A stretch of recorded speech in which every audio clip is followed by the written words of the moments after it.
Welcome to the Glaucoma Workplace training tutorial.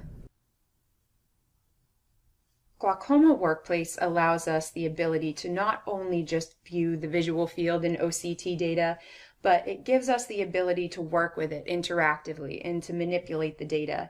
And now having structure function available in the latest version of Glaucoma Workplace, it helps with both confidence and efficiency in clinic by combining the visual field and the serous RNFL and ganglion cell data all into one place.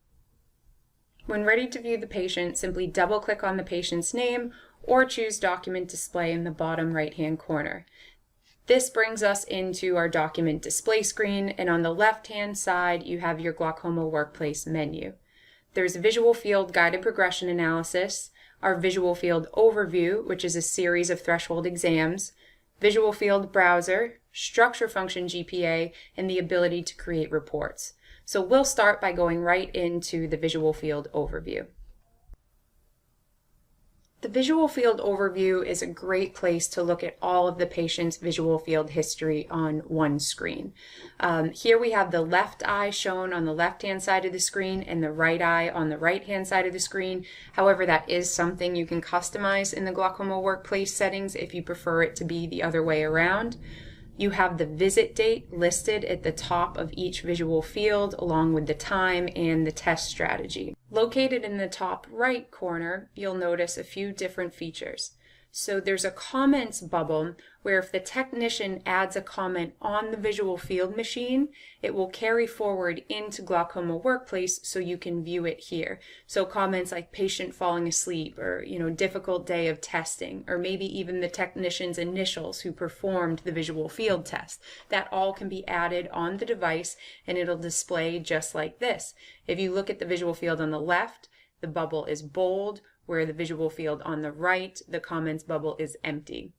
So that's the indication that a comment was added.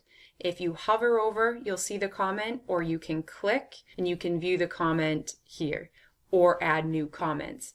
This Include in Report allows you the ability to include that comment in a report if it were to be printed or to exclude it. Just keep in mind when adding comments, they are permanent. We cannot delete them from the visual field machine or within Glaucoma Workplace. The other tool you'll notice is the Show Gaze Tracker. So when I click on that, it just shows you the full gaze tracking for that test. You'll also notice that throughout Glaucoma Workplace, all of the key data points are color-coded from red, yellow, and green to stand out. And you can also double-click on any visual field date to get the full single field report. Keep in mind that your 10-2 visual fields and your blue-yellows will be separate, but you can easily select those from this drop-down at the top of the screen. And that's pretty much it for the overview. It's just a great place to look at all of the patient's visual field history on one screen. The arrow located on the left-hand side of the screen will take you back to the Glaucoma Workplace menu where you can select a different option, and now we'll go right into the Visual Field Browser. Really, it's just a library of all of the visual field tests that this patient has had, and it's a great place for the test patterns, strategies, parameters, and comments to stand out. The next part of Glaucoma Workplace that we'll look at is the Visual Field GPA, but first I'm going to go back to the patient directory by double-clicking in the patient name banner and selecting a patient with both visual fields and OCTs. So double-click again on the patient's name and we'll go right into Visual Field GPA. Similar to the overview screen, the Visual Field GPA screen is divided down the middle by laterality. In this case, the left eye is shown on the left and the right eye is shown on the right. Once there are enough visual fields presented, Glaucoma Workplace automatically calculates the guided progression analysis and displays the regression plot for each eye. The rate of progression is calculated using the VFI, but you can change it to calculate by using the mean deviation if you prefer. And the rate of progression is displayed here in the top right corner of each eye, and it's also plotted below, demonstrating how much regression is projected in 3 to 5 years from the patient's most recent visual field test.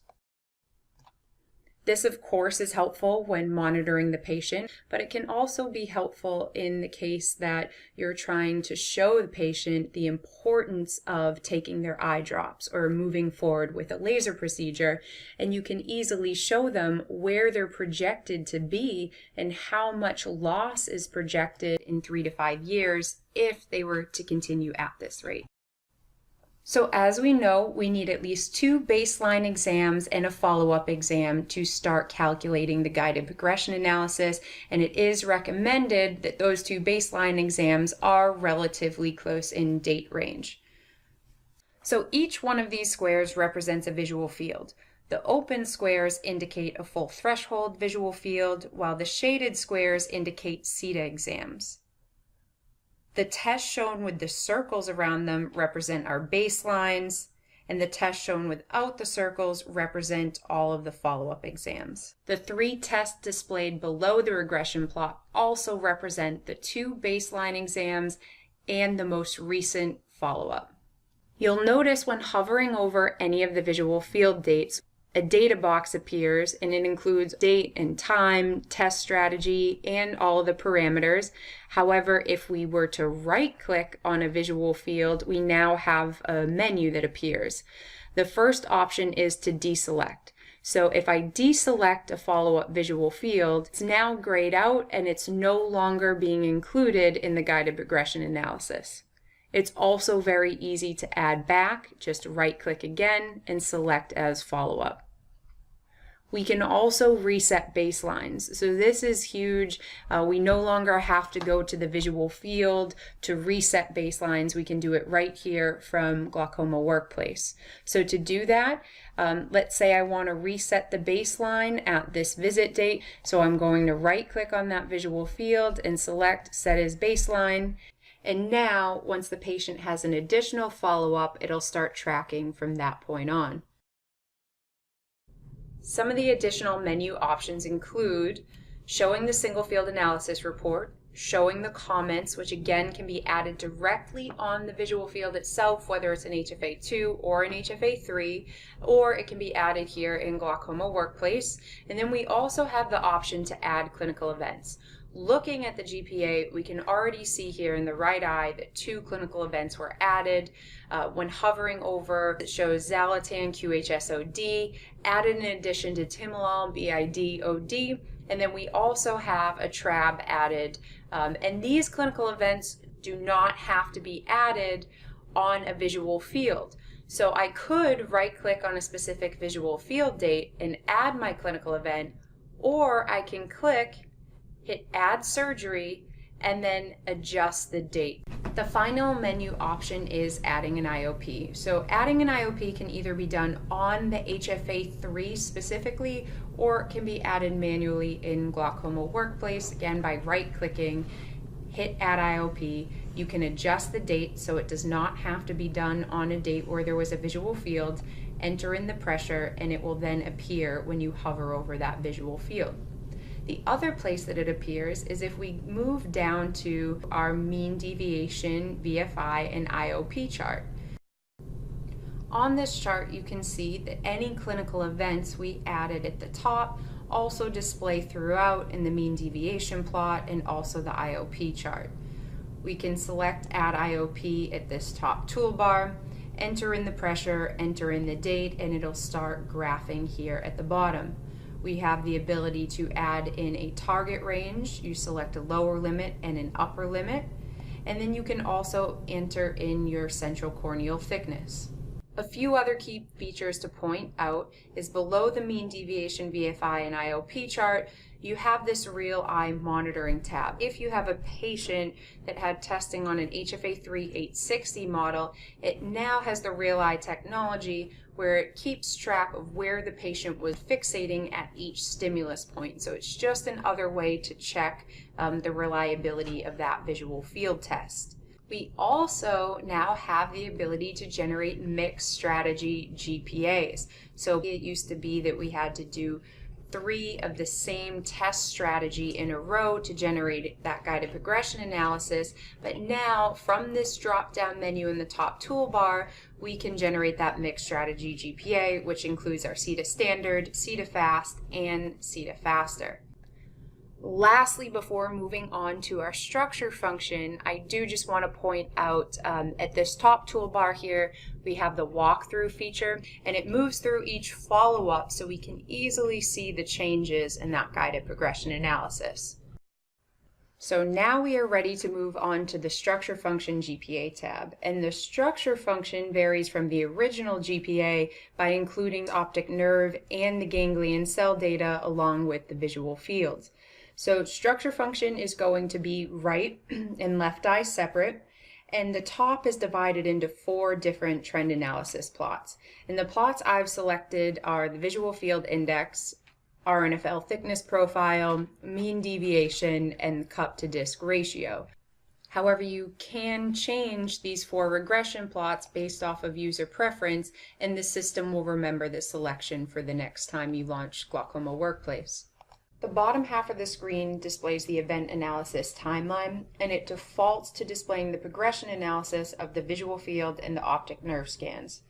Just like our other GPA analysis, the first 2 visual fields and first 2 OCTs represent the baseline exams, while the rest represent the follow-ups. To view more information on any of the visual fields or OCTs, simply hover over the test magnifying glass to display the data box.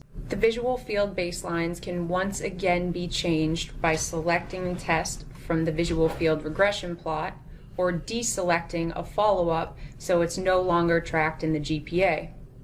And the OCT test selection can be changed by choosing Change OCT Selection at the top toolbar and then choosing your baseline and follow-up exams. Once the baselines are identified and we're looking at this page as a whole, it allows us to easily identify how the patient is doing. Are they stable? Is there progression? So it's all here on one page.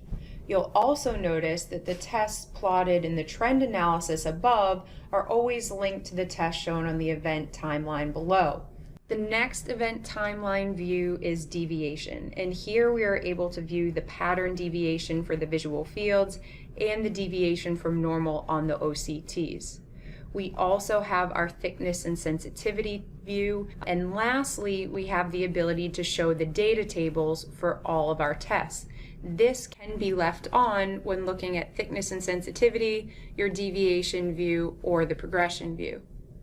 The final thing in structure function is showing you the ability to create a structure function combine report, and to do that you're going to go to the top toolbar, select this icon here, and create the report. So just like in Glaucoma Workplace, this structure function GPA report is right and left eye separate.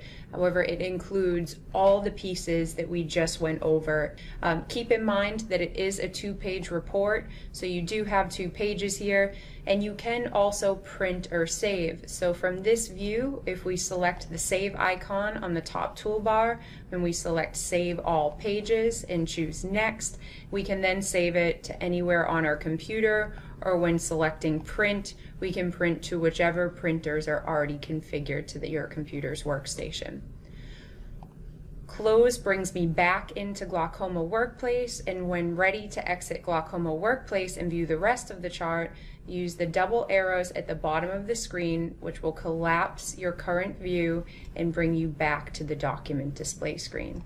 So this concludes our training today on Glaucoma Workplace. Thank you all for watching.